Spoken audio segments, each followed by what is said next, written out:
세월이 흘러 아버지 야곱은 점점 나이가 많아져 할아버지가 됐어. 그런데 야곱은 유사히 웃는 일도 기쁜 일도 텅없는 사람처럼 살았단다. 아버지 야곱이 이렇게 슬퍼하며 살게 된 것은 요셉이 사나운 짐승에게 잡혀 죽었다는 말을 형들이 전해준 후부터였어. 야곱의 다른 아들들은 모두 결혼을 했고 자녀도 낳고 살고 있었어. 모든 식구를 하면 70명이나 되었지.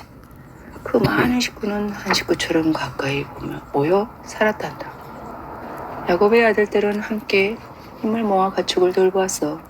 야곱은 여전히 굉장한 부자였어. 소와 양과 당나귀와 낙타가 아주 많았지. 그런데 야곱이 사는 곳에 아주 오랫동안 비가 내리지 않았단다. 비가 오니까 들판의 곡식들도 잘 자라지 않았어. 물론 소들이 먹을 풀도 잘 자라지 않았지. 풀을 충분히 못 먹은 소들은 우유를 만들어낼 수 없었어.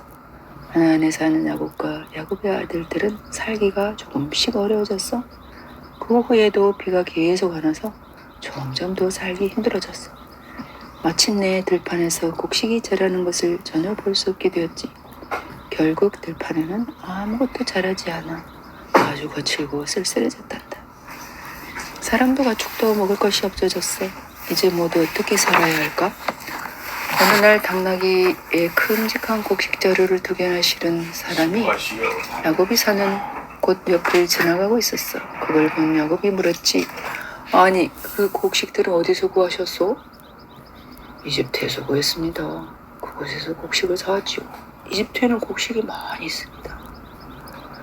그곳에는 곡식이 자라고 있나 보지요? 야곱이 다시 물었지.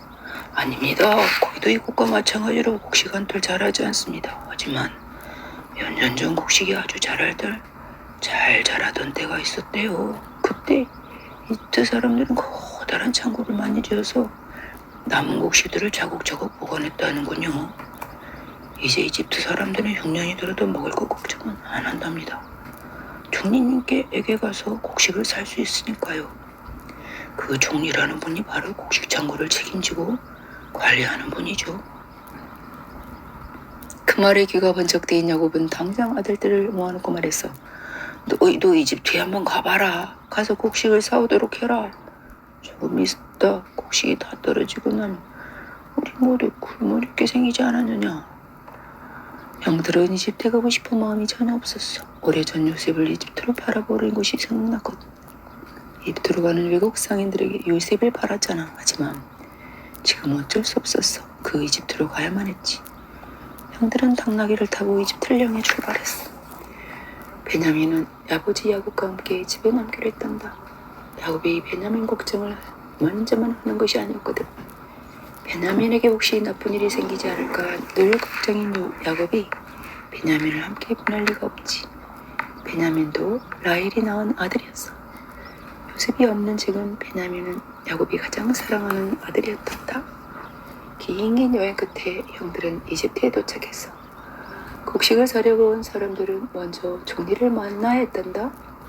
형들도 종리를 만나려고 다른 사람들처럼 차례를 기다리고 있었지. 마침내 형들의 차례가 되어 종리 앞에 가게 되었지.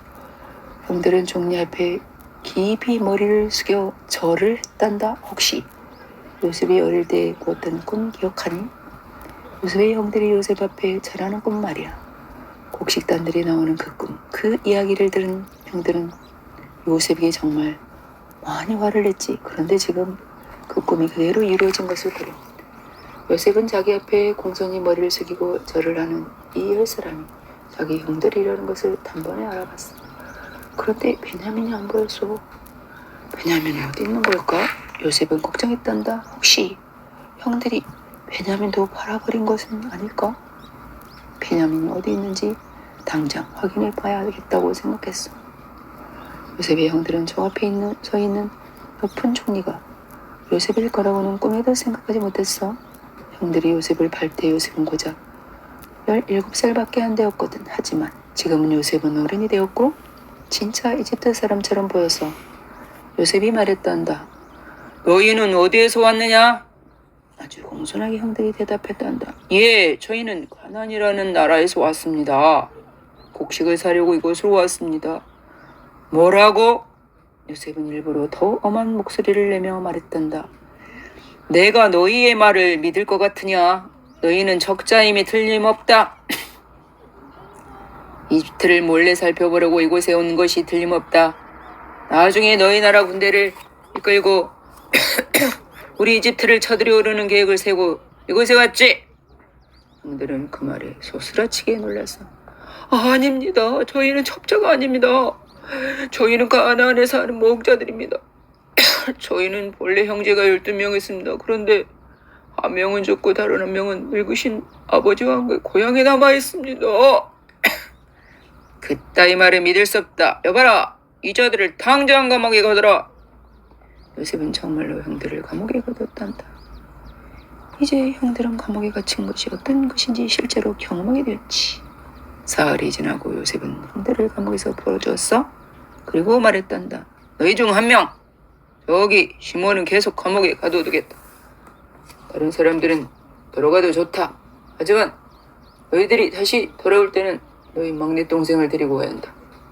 막내 동생을 데리고 오면 너희가 한 말을 믿어주겠다. 너희가 첩자가 아니라는 것도 믿어주겠다. 하지만 너희가 만약 너희 막내 동생을 데리고 오진 않으면 다음번엔 곡식을 살 생각은 꿈에도 하지 말아라. 내 말을 명심해라. 그 말을 들은 형들은 얼마나 무섭고 슬펐는지 모른단다. 서로 이렇게 속삭였어. 예전에 우리가 요셉에게 몹쓸 짓을 했기 때문에 이런 벌을 받는 거야. 우리가 동생을 팔아버렸잖아. 요셉이 울면서 도와달라고 말할 때 못 들은 척 무시했죠. 그때 한 잘못 때문에 지금 벌을 받는 거야. 형들은 자기들이 지금 주고받는 말을 총리가 알아들으리라고는 꿈에도 생각하지 못했지. 하지만 요셉은 형들의 말을 다 듣고 있었단다. 그 말을 듣던 요셉은 눈물이 나서 그 자리에 있을 수가 없었지. 급히 옆방으로 가서 엉엉 울었단다. 형들 앞에서 울 수는 없으니까 앞으로 얼마 동안은 형들 앞에서 계속 엄하고 무서운 총리인 것처럼 대할 생각이었거든. 자기가 동생이 요셉이라는 것을 지금은 알려줄 수 없었어. 사실 요셉은 형들을 만나 아주 기뻤단다. 아버지와 동생 베냐민이 아직 살아있다니 그것도 기뻤어. 거기다 형들이 예전에 자기에게 못되게 굴었던 일을 후회한다는 말까지 들었잖아. 형들은 곡식을 사도 좋다는 허락을 받았어. 요셉의 형들이 자루 가득 곡식을 담아주었단다. 그리고 형들이 곡식을 사면서 낸 돈을 곡식 자루에 덜어 넣었어. 곡식 제일 위에 슬쩍 올려놓았지. 총리가 된 요셉이 그렇게 하라고 시켰거든. 형들은 다시 고향 가나안으로 돌아가고 있었지. 곡식을 잔뜩 싣고서. 하지만 형제 중 한 명 시몬은 이집트 감옥에 남겨둔 채 돌아가는 길이었어. 집에 돌아온 형들은 아버지에게 이집트에서 있었던 모든 일을 이야기했어.